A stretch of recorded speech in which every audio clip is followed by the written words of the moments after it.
Hey there, my people. I'm excited to introduce you to an old throwback favorite of mine, and that's the movie Darkman. Sam Raimi wrote the screenplay and directed the movie, and I'm telling you, it's his typical action-packed, dark humor and personal brand of horror, mixed with a comic book anti-hero, dark film noir flair. I will give you a heads up, peeps. The movie is rated R for ruthless and destructive behavior, horror, gory unaliving, and some strong language, most of which you are not going to be getting in this review of the movie. Look, peeps, I steer away from R-rated movies simply because by today's standards, the rating means that the movie is way over the top for me, with ruthless and destructive behavior, gore, scary scenes, language, and the S-word. And all that really isn't my cup of tea, so I pretty much stick to GP-rated movies. So why am I touting Darkman? Peeps, I honestly feel it's a very good story told well. And the star of the movie is one of my actor jams, Liam Neeson. He is fabulous in this movie, and this is one of the first movies that really started to spark out his acting career, and he got mega kudos for his performance in this particular movie. So my peeps, here's the deal. Dr. Peyton Westlake, the Liam Neeson character, is a brilliant scientist who's working on developing synthetic skin for people with severe burns. The bad guys believe he has an incriminated document against their boss, and they go to his lab to get it. They totally incinerates this lab, resulting in Westlake being horribly burned beyond recognition, and he's believed to be expired. Peeps, he's lost everything, and he wants revenge. Alright, there you have it. Now, let's dive in. The movie opens at a factory owned by bad boss guy, Eddie Black. This boss runs the area, and another boss, Robert Durant, wants to muscle in on his territory. Durant is a boss himself, controlling vast areas of real estate, and he wants to expand. So he's come over to Eddie's place for a little chat. No, I'm gonna be here a minute. Got some guy coming up who thinks he's gonna muscle me out of my property. What's it matter? Just another tough guy, that's all. Driving up. Get the pieces. Eddie says to one of the hoods, "Go get the pieces." So it sounds like they're gonna strap and have something waiting for Durant. Durant arrives with his crew, and Eddie's boys are lined up and waiting for them at the factory's entrance. They tell Durant and his crew they're gonna have to get searched. And Durant holds up his arms like that's no big problem for them. Eddie's crew advances, and the searches begin.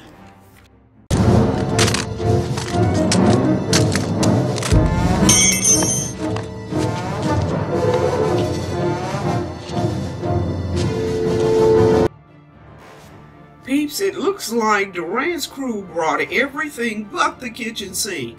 I think I even saw some nunchucks and brass knuckles in that pile. Eddie's crew finishes the searching, and they lead Durant and his people inside the building.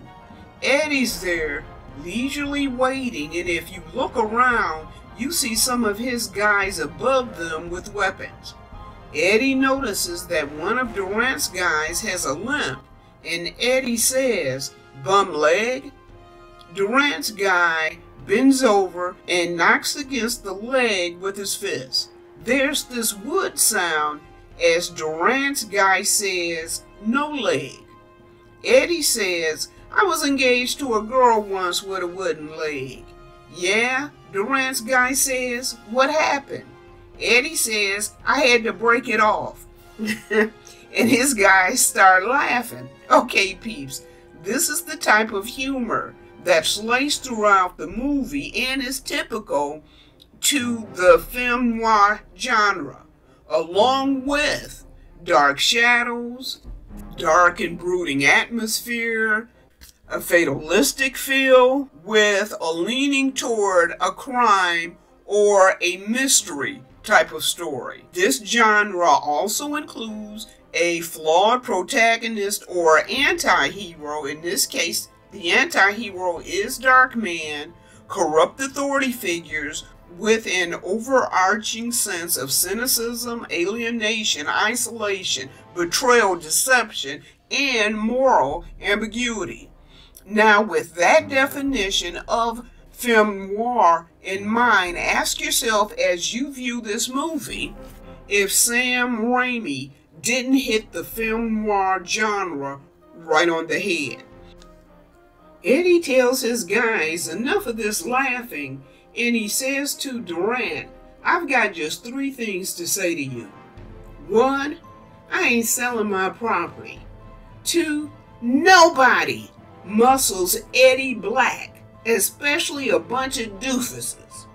And 3, if y'all don't like that, which I can already see that you don't, we'll cut both your round little manhoods off." Okay, peace, I'm just paraphrasing that, but you know what he just said. Eddie's just chuckling, and Durant is giving him this, your life's getting ready to change on so many levels, and you don't even know it yet. Just look at his face, peeps. That's not an "I'm scared of you" face. That's the face of somebody who sees you as a very small bug in the way of his master plan, and he needs to squash you. But Brother Man Eddie thinks he's the one with the power because he has the perceived proverbial drop on Durant and his crew, until Durant does this. Well, peeps, it's on like Donkey Kong. That fake leg is actually some high-powered Gatling machine weapon. Durant's guy is just firing on and taking out dozens of Eddie's guys. Eddie yells, "Take him down!" and cars come out of nowhere, being driven by Eddie's guys, firing machine and other weapons of their own. Peeps, bullets are flying, guys are being taken out, cars are overturning. It's quite the over-the-top scene. When the dust finally settles, peeps, Eddie, Durant, and some of Durant's guys are the only fellas left standing. Durant takes out a cigar and a cigar cutter, and he inserts the cigar in the cutter and snips off the end. Durant lights the cigar while calmly approaching Eddie, who's being restrained by 2 of Durant's hoods. Peeps, Durant is cool as a cucumber.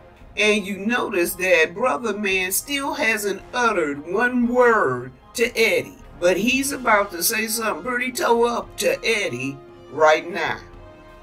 Durant says, "1 by 1, and he flicks open the cigar cutter. "1, he says, inserting Eddie's finger in the cutter. Durant goes on to say, "I try not to let my anger get the better of me." Then snip, my people, and you know what he just snipped off. Durant then slips the cutter over another finger, and he says, "2, I don't always succeed," and then we hear a snip crunch. And you know what he just did there, peeps. Then Durant says 3 as he slips the cutter over a 3rd finger, and he says this, "I got 7 more points," or fingers, my people. Then there's a snip and a crunch, followed by Eddie's screams. Needless to say, I'm going to surmise that this little meeting is over with, and Eddie is going to sign any kind of property transfer contract that Mr. Durant has, because you notice he snipped the fingers on the left hand as opposed to the right. So I'm assuming his signing his signature hand is still okay. Folk, take this in mind. If you pull up the movie, all this goes on before the credits even roll. Once Durant hits that third finger, then you see the credits for the movie.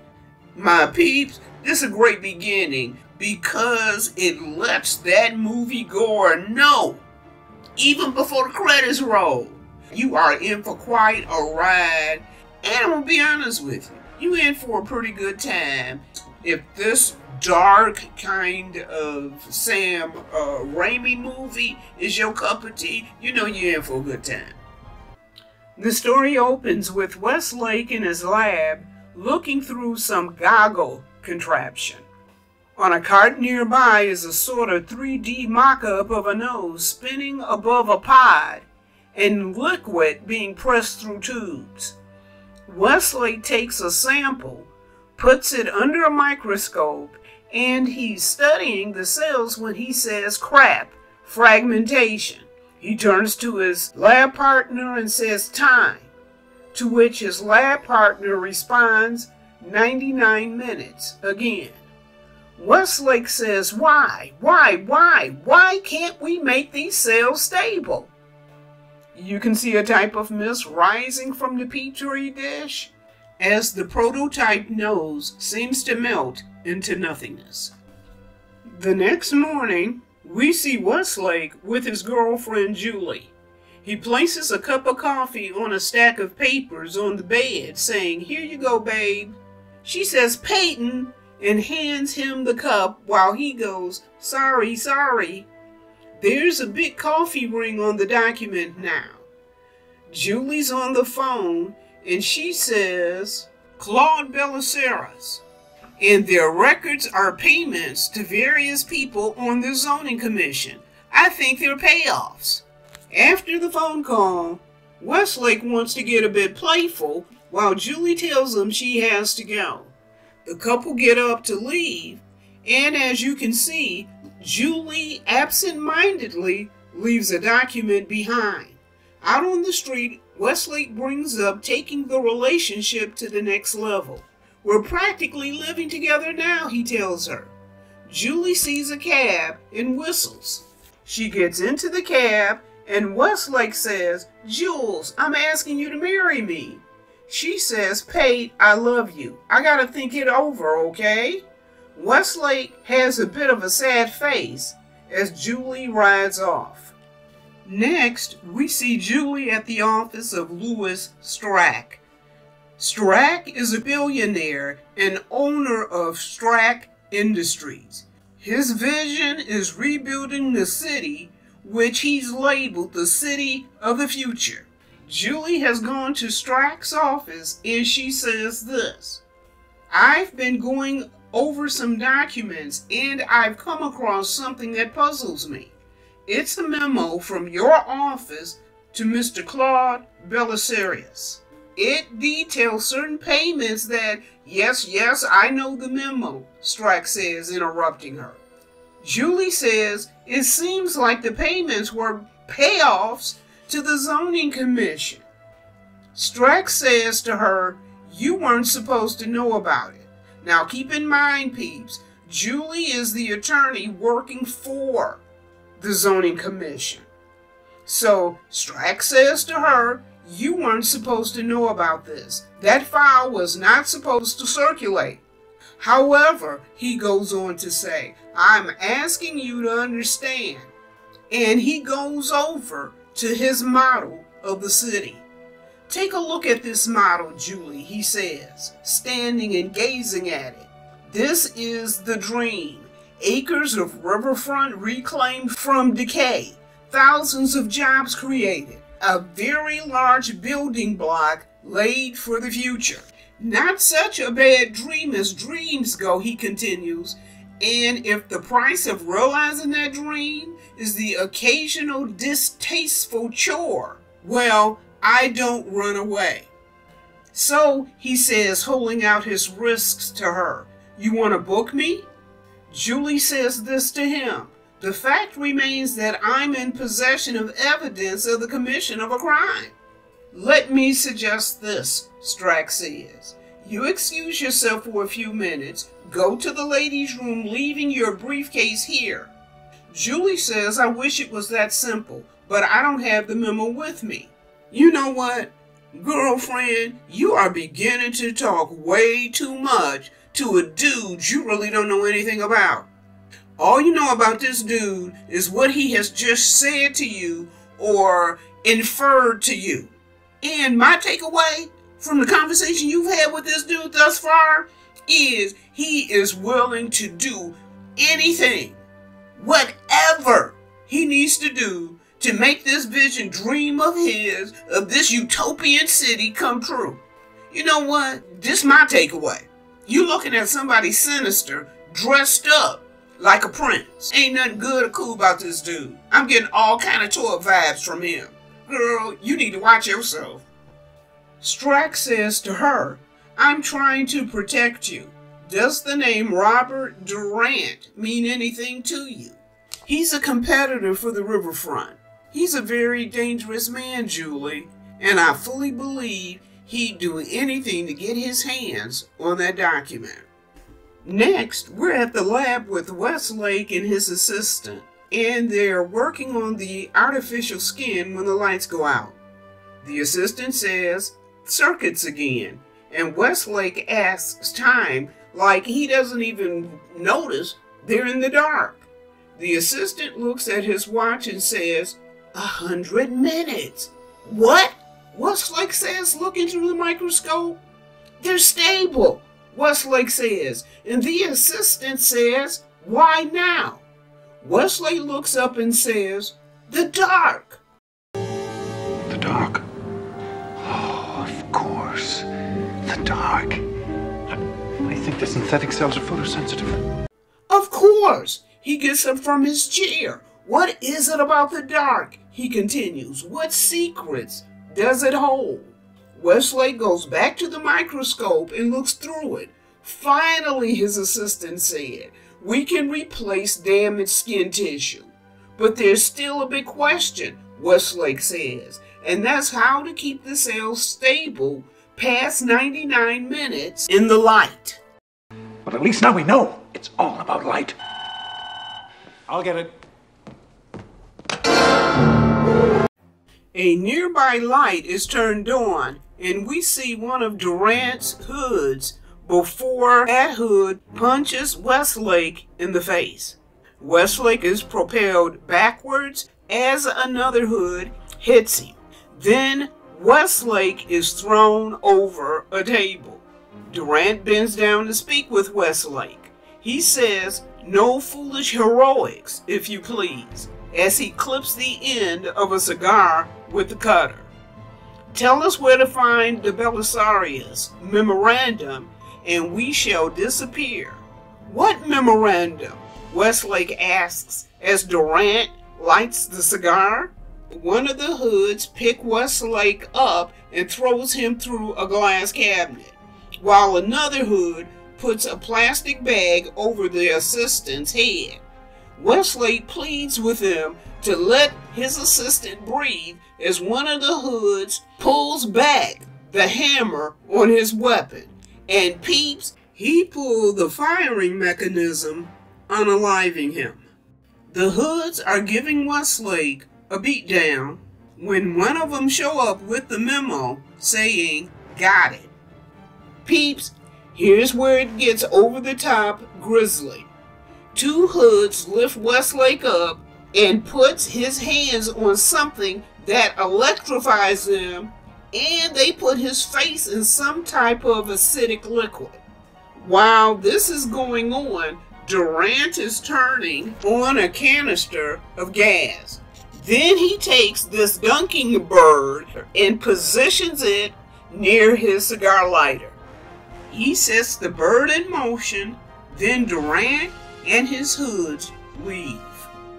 Just outside, we see Julie getting out of a cab just as two cars, which I assume has the hoods in them, pull away. Julie is walking towards the lab, caught up in her own thoughts. She stops, looking up towards the building. "Marry me," she says. I guess her mind on Westlake's proposal of earlier that day. Back inside the lab, we see that Westlake has spotted Durant's dunking bird setup, and he's crawling over to it. And peeps, he's a hot-looking mess. They really did a job on this brother. He's crawling, and just as he reaches this setup, the bird's head swings down, touching the button on the lighter.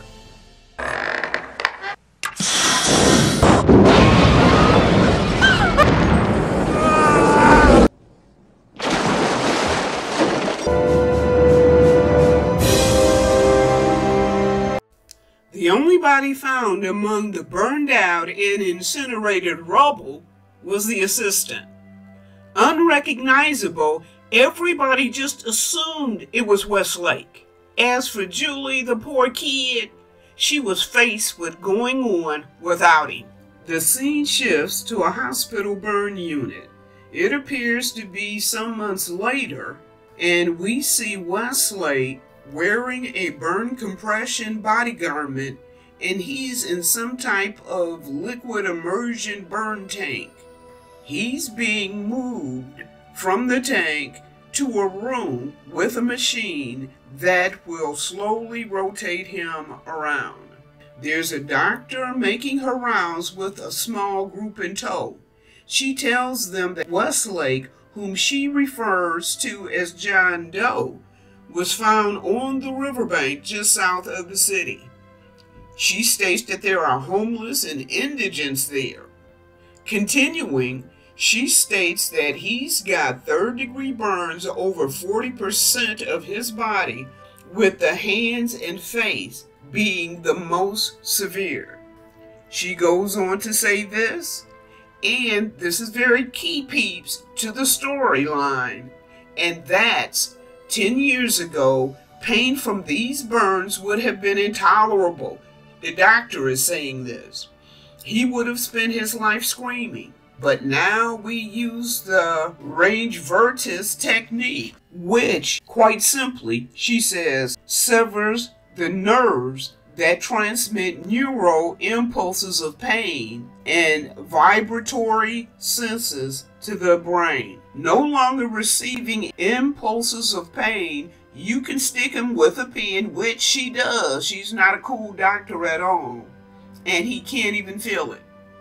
As with many radical procedures, there are serious side effects to this operation, and she goes on to explain that when the body ceases to feel, when so much sensory input is lost, the mind grows hungry. Starved of its regular diet of input, it takes the only remaining stimulation it has, which is the emotions, and amplifies them, giving rise to alienation, loneliness, and uncontrolled rage, meaning brother man's gonna have serious anger issues. Continuing, the doctor says that now surges of adrenaline flow unchecked through the body and the brain, giving him augmented strength, which I like to think of as near superhuman strength. Hence, she points out, the reason why he's being restrained. The doctor and her little group leave to continue their rounds, and we see Westlake regaining consciousness.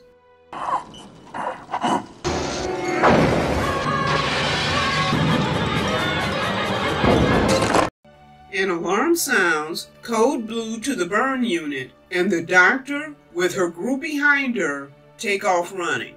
She pushes her way into Westlake's room to find he's gone. The restraints on the machine are ripped apart, and the window is flapping open in the storm.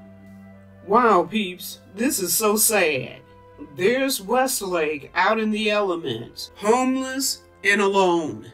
It looks like he's in an alley, and there's cardboard boxes and other rubbish. There, he's found a coat.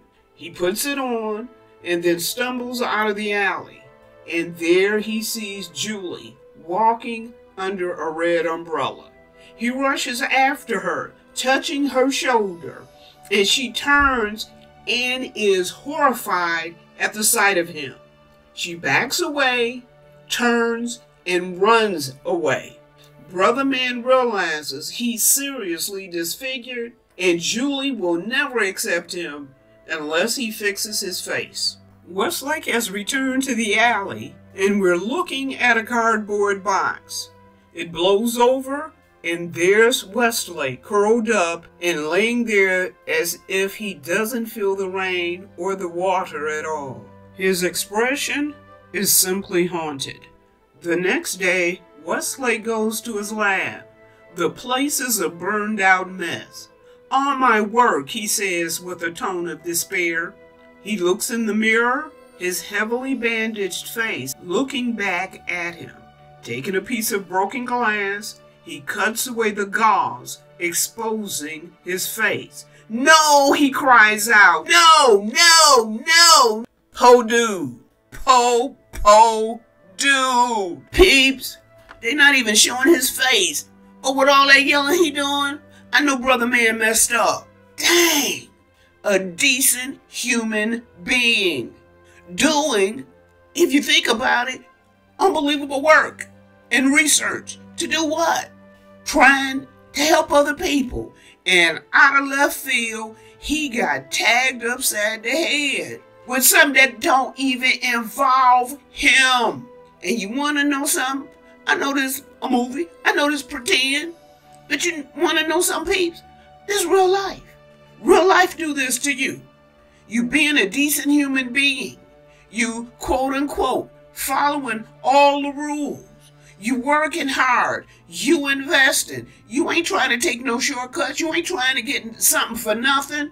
You doing every single thing, and then something about life comes out of left field and punch you so hard on the side of your head that you feel it's not recoverable. And this is exactly where this dude is. He's here. This face this toe up. No wonder she was backing away and running for her life. And she didn't even see the whole face. She saw the gauze. And if that had her rushing away and running away, what you think seeing this whole face gonna do? But you know what? Karma gonna be waiting for everybody that had a part in this tore up act.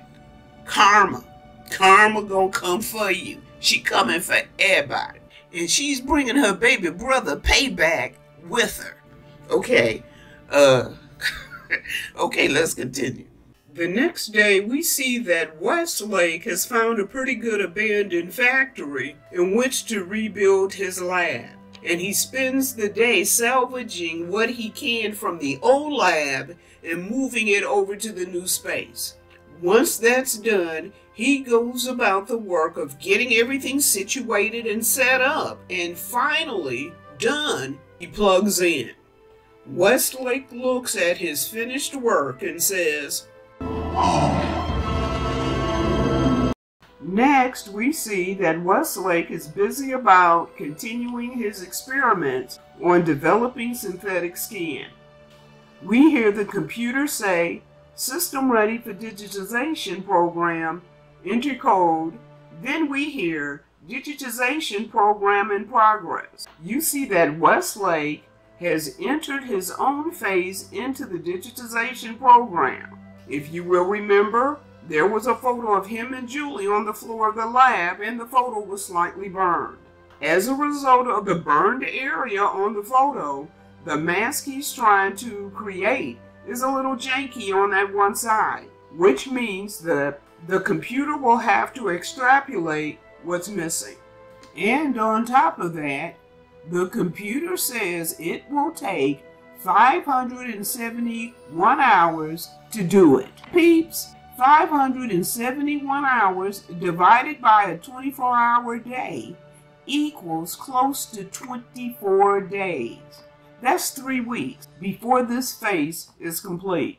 So while he's waiting the 3 weeks, Westlake continues with his experiments and the failures. In one case, he's so focused on his work that he doesn't even realize his hand is on fire. Remember what that one doctor said, peeps?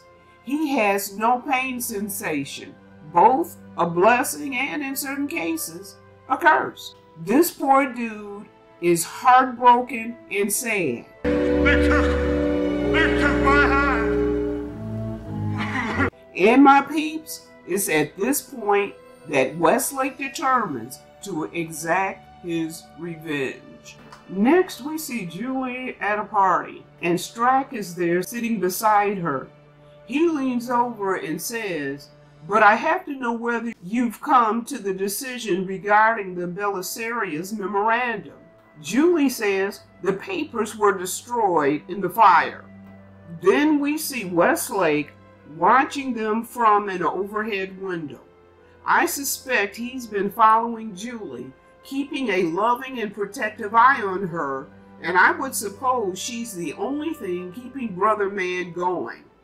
Westlake also spots somebody else, Durant and one of his hoods. As a matter of fact, peeps, he is the very hood that unalived Westlake's friend and assistant. And just so you know, this particular hood is Sam Raimi's brother. If you take a good look at him, you will definitely see the family resemblance. Westlake is staring at the hood, and you can see that it's setting off very powerful memories of that awful, life-altering night at the lab. At some point, the hood leaves the party, and he's walking alone down an alley. He hears a noise, stops, and turns to look behind him. When he turns back, it's like his whole face is snatched up in Westlake's hand. I literally had an alien face hugger moment. And the dude screams, then he gets yanked into the darkness. Now the party's beginning, peeps. There's Westlake with the hood, and they're in an underground sewer. He's holding the guy up under a flood of water as the hood screams, "But I told you everything." Westlake responds with, "Let's pretend you didn't." The next thing we see is the sewer lid flying off, and this guy is partially above street level. He's screaming while cars are driving by some mere inches from him. Peeps, a truck is approaching, and it takes Brother Hood out. One hood down, 5 hoods, including Durant, to go. If you remember the dude with the bum leg, the guy who used the bum leg as a weapon, the short bald-headed guy, the guy who found the memorandum back at the lab, and Durant himself.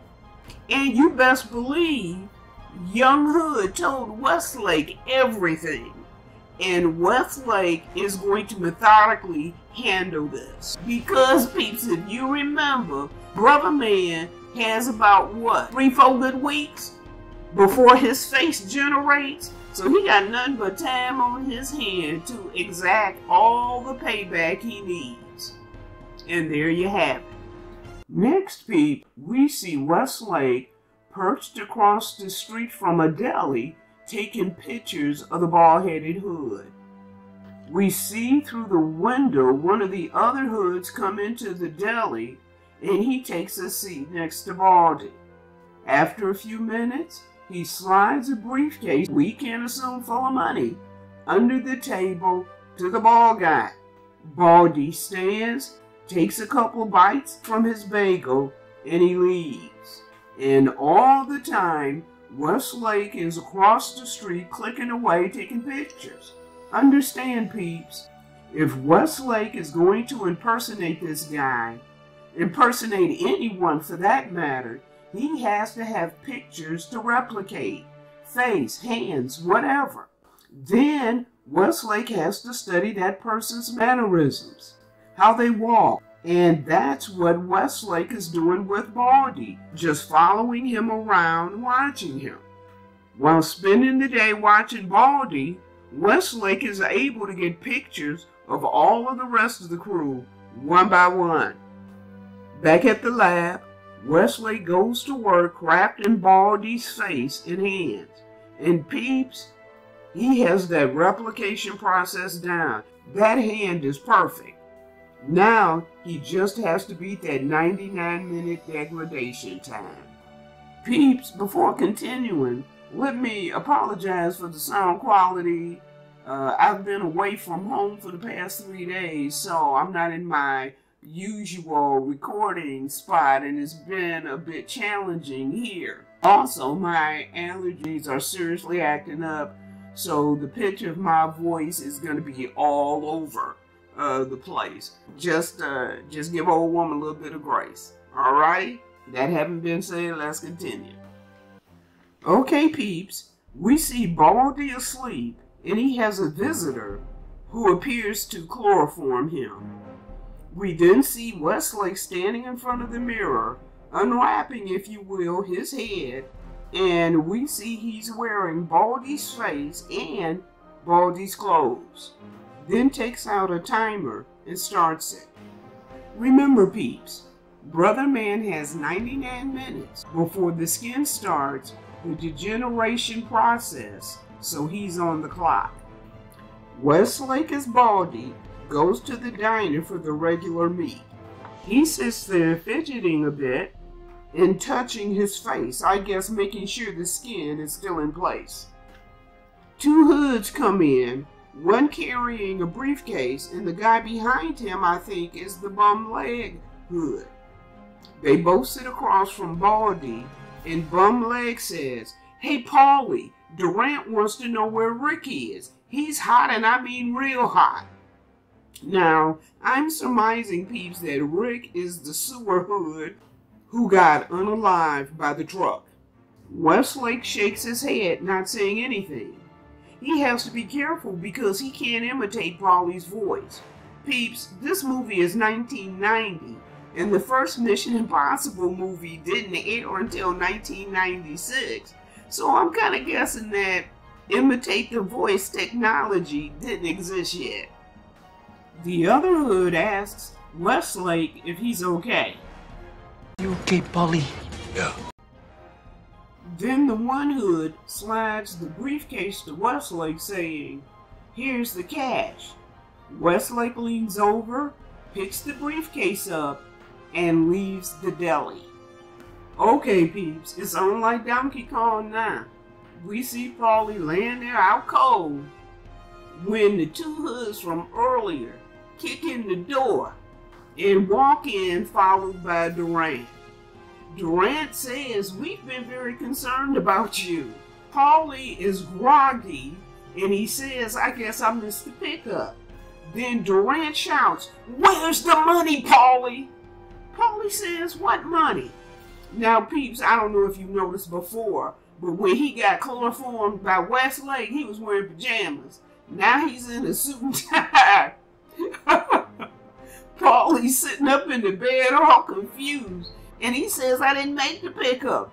"I swear, Mr. Durant, I didn't make the pickup."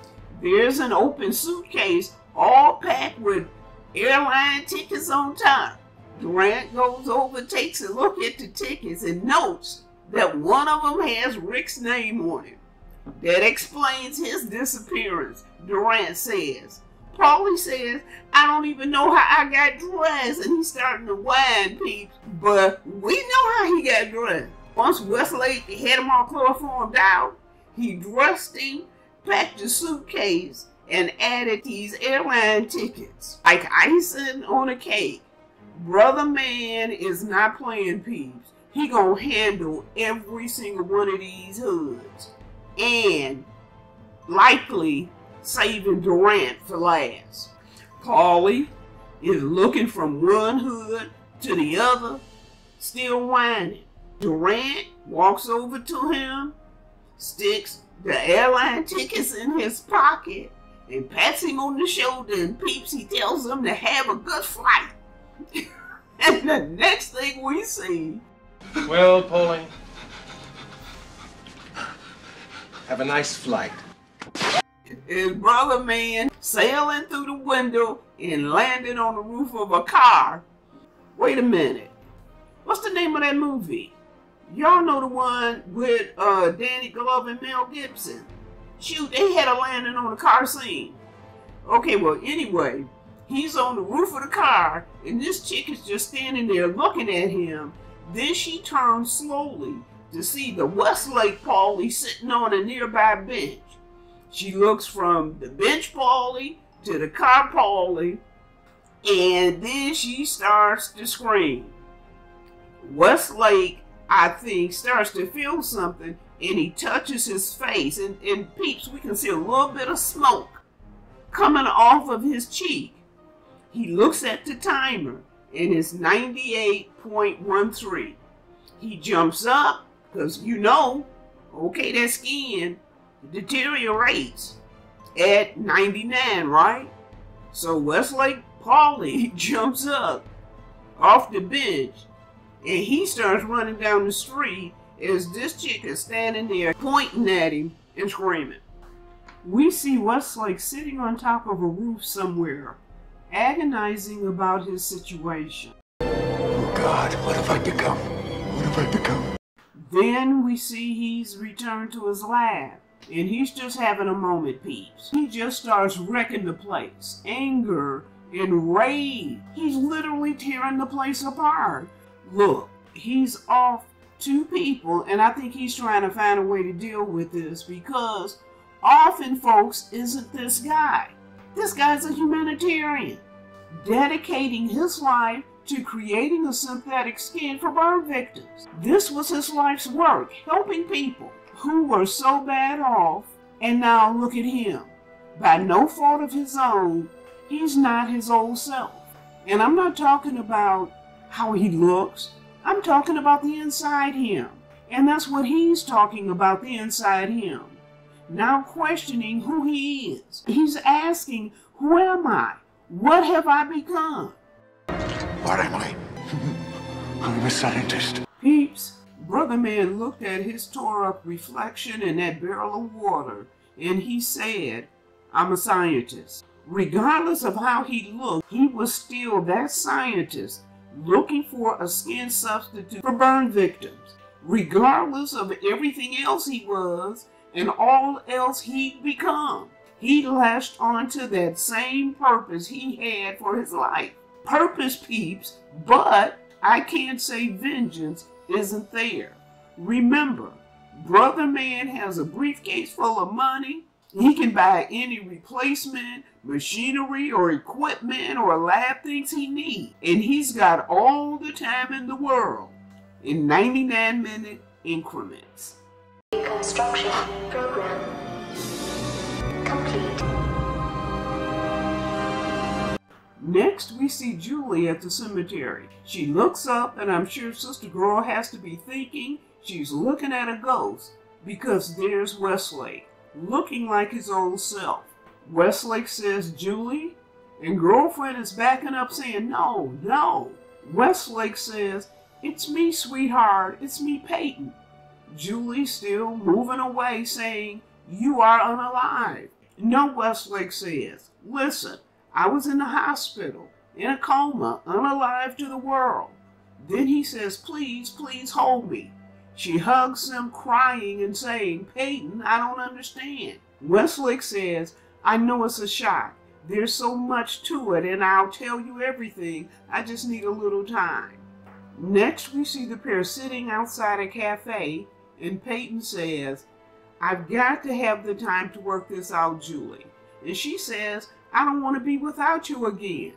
Westlake says, I was afraid you wouldn't want me anymore. Julie says, of course I still want you.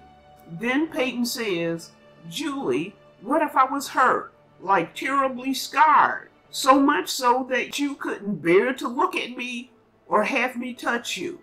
Julie says, honestly, I don't know. Why do you ask that? Peeps, that answer makes me sad, but it's really a Julie answer. Remember back when Westlake asked her to marry him and she said she had to think about it? Well, she's kind of saying the same thing here, right? She can't give him an answer right now because she has to think about it. You know what, peeps? That's not a bad thing. That's just a Julie thing. Later that night, we see Westlake outside of Durant's home. He has some type of listening device hooked up, and peeps, I'm not technical, so I don't know what it's wired to, but it's something that's allowing him to hear Durant talking on the phone. Durant is saying either he provides the revenues owed to us, or he becomes part of my collection. And no, peeps, you are not getting a pic of a box full of fingers here. Y'all gonna have to use your little imaginations. Durant says he will make the pickup himself, and Westlake disappears into the night. Next we see Westlake back at his lab. He's listening to the tape and working on making a face mask of Durant. Westlake is repeating what he's hearing on the tape, so maybe he will try to imitate Durant's voice. Just fine. It's the following day, and it looks like a bookstore. Okay, y'all, it looks like this bookstore is being robbed by the Westlake Durant. The guy being robbed says, "Hey, take it easy, buddy," because Westlake Durant is pointing a weapon at him. Westlake Durant says, "My name isn't Buddy, it's Durant." Then he turns toward the hidden store camera and he says, "Robert G. Durant." And he's looking right at the camera when he says this. It's the very next scene, and we see the real Durant at his home standing at an open door with the police there. He says, "I'm Robert G. Durant," and the next thing we see are the police cuffs being put on him. This was apparently a ruse by Westlake to get Durant put on ice so he could imitate him. Westlake Durant is riding in the backseat of a car being driven by one of the hoods. Westlake gets out of the car and he takes a look at his timer. He goes into the restaurant and says to who I assume is the owner, "The money." The owner says, "I have no money." At the same time, the real Durant is being sprung from the pokey. As he's angrily walking to a cab, he orders his attorney to keep them out of my hair, to which his attorney responds, "They had you on video." Durant jumps into the cab and says, "Hong Kong restaurant fast." Back at the restaurant, we see Westlake Durant and his one hood surrounded by the old man and I guess his crew of hoods. And it looks like they're leading them to the door. Westlake Durant sits down in a chair, then takes out a cigar and a cigar cutter. He says to the old man, "You will provide the revenues owed to us by the time I finish this cigar." Then Westlake Durant takes the cutter and snips off a good 2/3 of the cigar, and then he lights it. Westlake Durant is sitting there puffing away at the cigar, and then he takes the lit match and holds it under his hand. Remember, peeps, he can't feel any pain. This scares the crap out of the old man, and the old man says, "Okay, Bob, you win." Next, we see Durant's hood leave through the revolving door just as the real Durant rushes up. And both Durants are now stuck in the revolving door at the same time. They stand a minute, staring at one another, and then they start spinning the revolving door, each one ordering the hood to unalive the other. The hood is confused because he can't tell who is who, and he doesn't want to hit the wrong one by mistake. Which one is Durant? Not me, him! Shoot him! Shoot him! Both Durants are now on the street, and the hood has absolutely no idea who's who. So all he can do is just stand there with his weapon, pointing from one Durant to the other. Durant and Westlake are sort of circling one another, and now I don't even know who's who. The briefcase that was in Westlake's hand now drop to the ground. One Durant grabs the other and fist starts flying. One eventually knocks the other to the ground, picks up the briefcase, and turns to the hood saying, "He set me up with the cops and you practically hand him the cash." Then...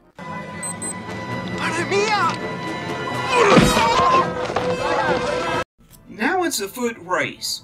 Another hood has joined the party, and now with Durant, you've got three folks trying to unalive Westlake.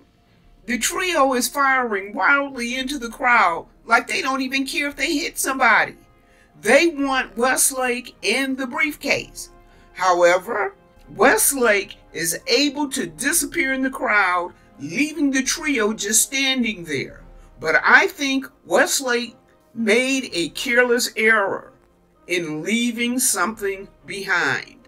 It's the next day, and Westlake and Julie are at a carnival. The both of them are elated to be together, spinning around like a couple of kids. Westlake hugs her, and she looks up at him smiling and says, "We're going to spend the whole day together." And the whole night. Okay, peeps. Westlake says, "I can't. I've got my therapy group." Julie says, "Pate, where is this place exactly? I want to be involved somehow." And then she says, "And we need to spend more time together. Why are you so uncomfortable with me?" Westlake says, "I've got to tell you something about me when I was in the hospital." And then Westlake hears someone calling out, "Come and see a mutant, half man, half beast." Westlake looks over, and you can tell he's feeling some kind of way now. Julie says, "Pate, what?" And he hugs her tight and says, "Oh, it's good to be back." And he pulls her over to a game, telling her he's going to win her the big elephant. As he's standing with the baseballs, he says, "I'm not 100% cured yet, but I soon will be." And he throws the baseball, missing the stacked bottles. Then Westlake says, "I don't want you to think of me as an invalid or some kind of freak." And when he says the word freak, it's like he's almost angry, and he throws the baseball with some serious power, knocking down the 3 bottles. "The pink elephant, please," he says to the guy in the booth. The guy responds, "Sorry, it don't count unless you was behind the line." Westlake says, "I was behind the line. The pink elephant, if you please." And peeps, look at his face. If this was another movie, I'd say Brother Man was getting ready to Hulk out. The stoop goes over to Westlake and says, "Why don't you get lost?" And then this knucklehead pokes Westlake in the chest. Okay, now it's on.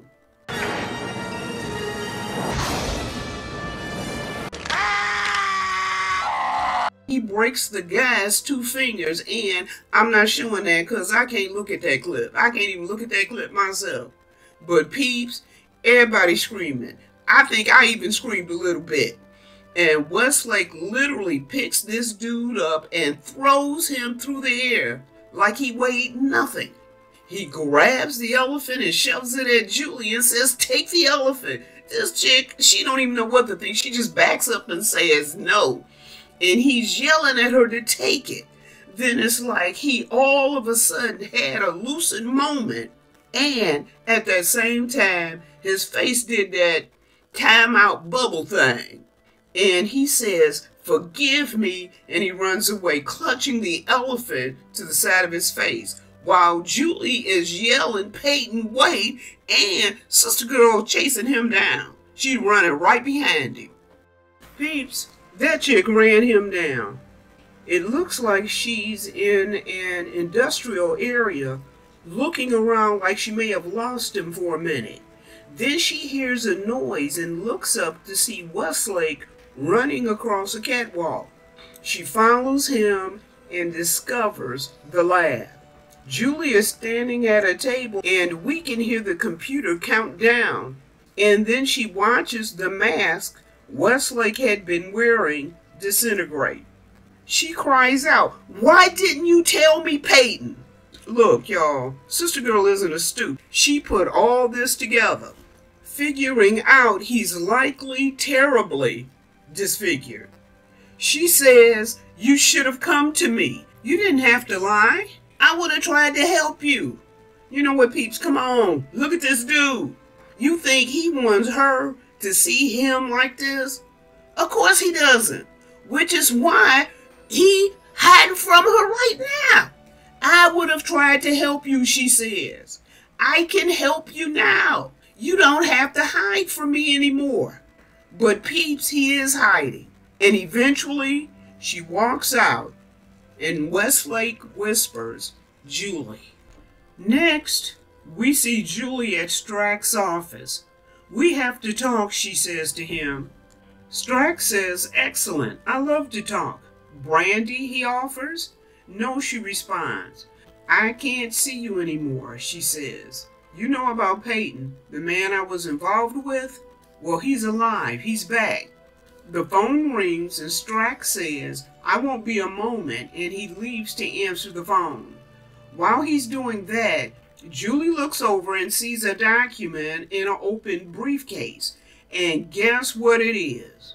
This punk, you know what? I knew it. I didn't know, the tie-in. I didn't see a connection because I never saw them together. But I knew this dude was slippery. His vision, his dream city, his. This punk is all the way crooked in a $1,000 suit and a Rolex watch. Julie is all the way shocked, peeps, as she's looking at this.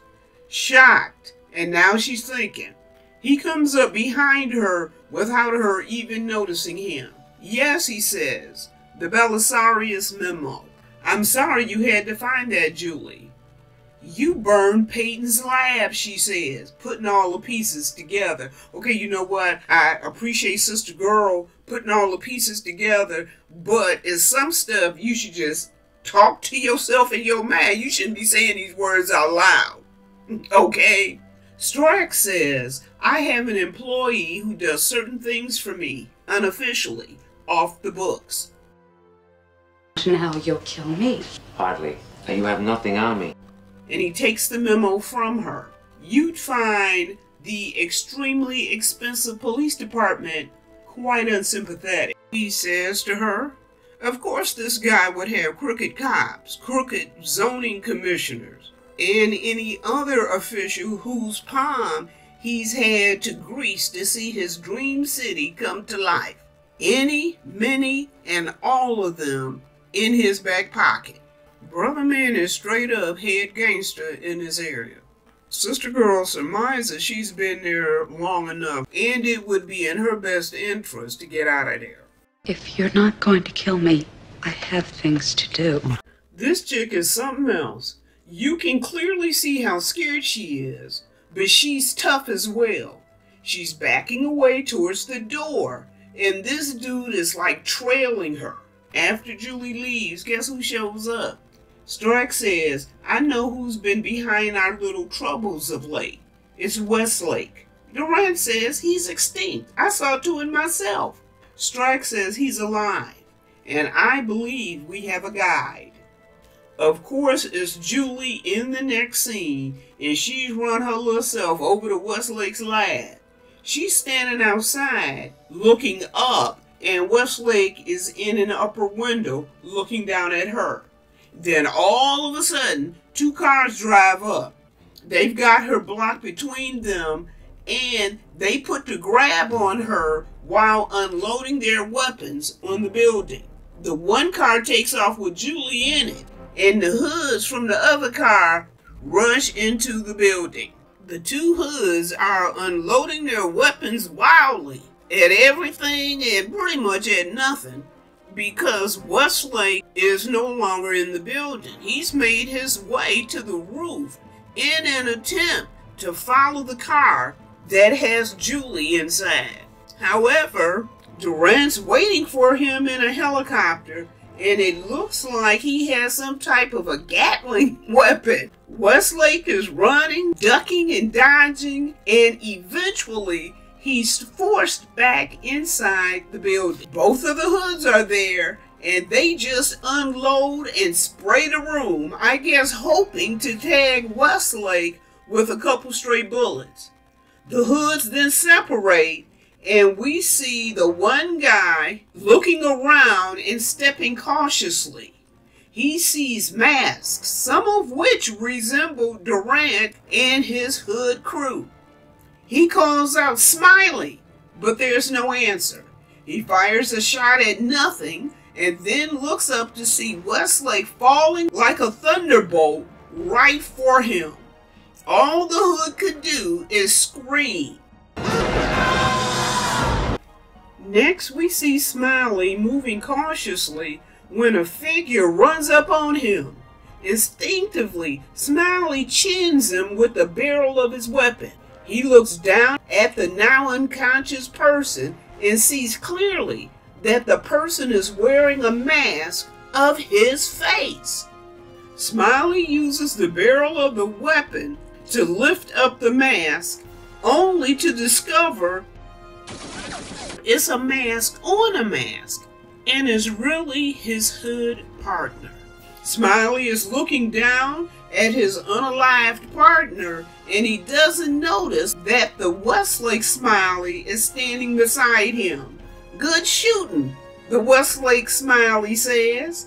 Then he punches Smiley around a bit, throws him off a railing, and ultimately, peeps, he blows the place up. We can assume that both hoods are definitely unalive. Now back at the helicopter, Durant is speaking into a headset when Westlake's hand comes up and grabs him. "Take it up! Take it up!" Durant shouts. Another guy tries to hit Westlake with his weapon, but Westlake grabs him, pulls him out of the helicopter, and throws him to the ground. It now looks like Westlake has lost his mask and is falling to the ground himself. He grabs a rope that's hanging from the helicopter and yells up to Durant, "I'm coming for you." As he starts up the rope, Durant says to the pilot, "Shake him off, shake him off." And we see Westlake being pulled along. It looks like the helicopter has entered a downtown area because it's flying between buildings and going really, really fast. Now it looks like the pilot has changed tactics and he's flying really low, apparently trying to crash Westlake into something to shake him loose. Westlake lands on the roof of a semi-truck and he's able to attach the hook to the semi, and this happens. Goodbye! Burn in hell! Okay, peeps, is it me? Or have I seen this bit right here before? But okay. Here's the semi's just fine, and Westlake is sitting on the roof of it, laughing away. Well, peeps, in case you were wondering what happened to Julie, here's the deal. The scene opens at the construction site of Strack's Dream City, where he's supposed to meet Durant. We see Durant, but peeps, we know the real Durant bought the farm in a very fiery way, so we know this has to be Westlake Durant. We see Strack get out of a limo, and Julie is with him, and he has a weapon pointed at her. Next, we see them all getting out of an elevator on the top floor. Strack, Julie, a hood, and the Westlake Durant. Strack says, "I'm glad to see you survived, Robert. I hate to see your kids deprived of a role model." Westlake Durant responds, "They do look up to me." Then Strack says, "Oh, by the way, you don't have any kids, Robert?"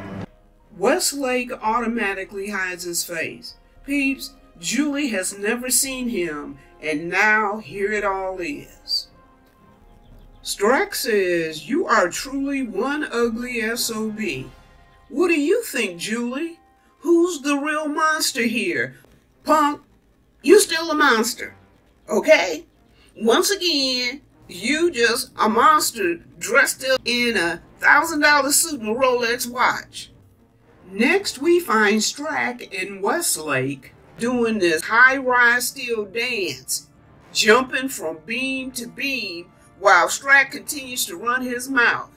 I destroyed to build something better, he says, whereas you're a man who destroys for revenge. Westlake is out of Strack's sight, and Strack is looking for him. Then Westlake thunderbolts himself onto Shrek, causing them both to fall. The Hood, who's watching Julie, starts firing his weapon. Julie tries to stop the Hood from shooting, and he tosses her off the beam.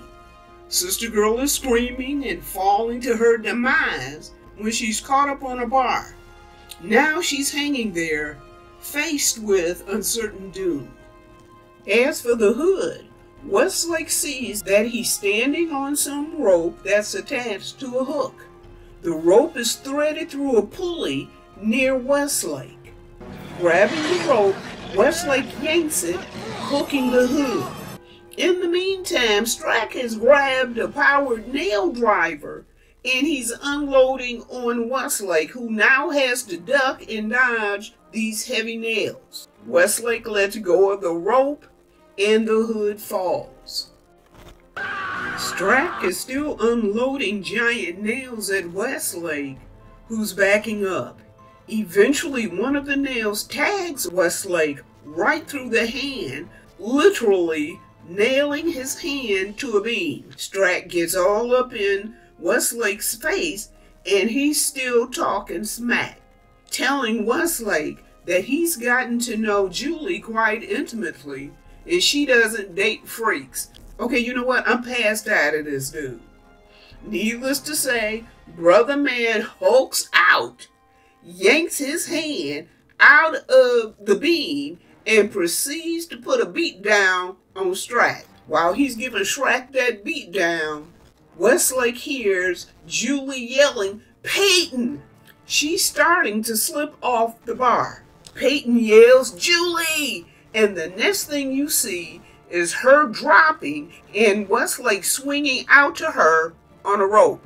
He grabs her midair and he's able to put her on a platform while Strack is unloading the nail driver on them both.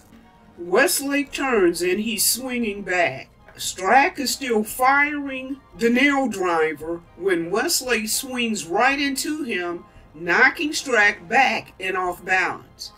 Then all of a sudden, Westlake is there, his hand grabbing Strack by the ankle before he falls. And peeps, this punk is still talking smack. "Go ahead," Strack says. "Do it, Westlake. But think of this. You let me croak, then you become as bad as me. Worse." And Strack laughs. "You can't," he continues. "I know you too well. Dropping me is not an option. It's not something you could live with."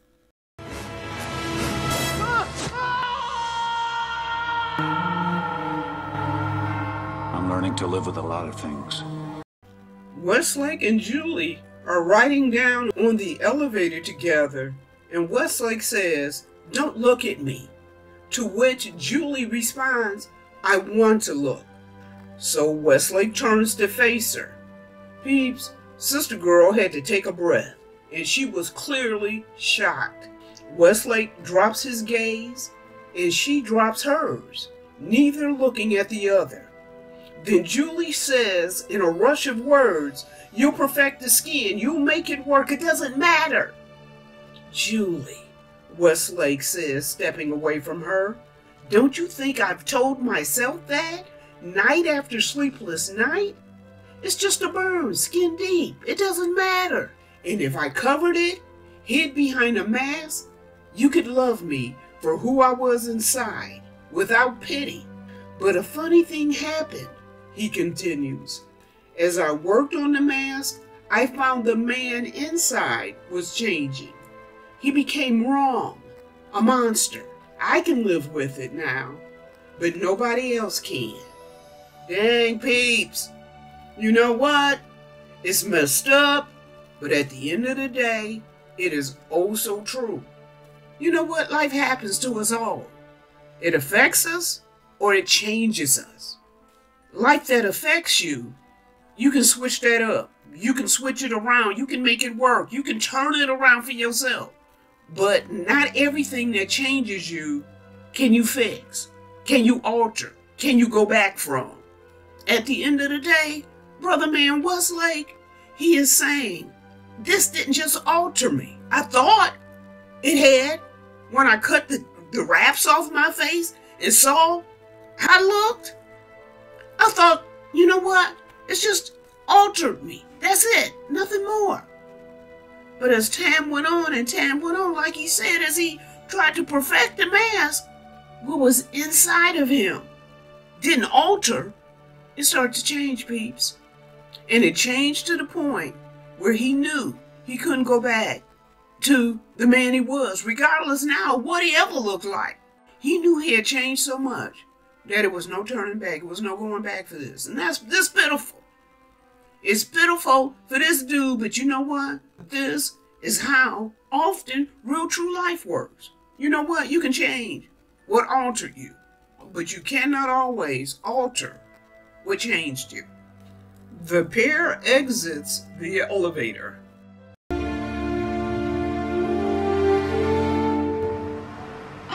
I want our life back. Westlake hugs her, then walks away. He's leaving the structure, and Julie rushes up and calls out, "Peyton!" Westlake stops, and he turns and says, Peyton is gone.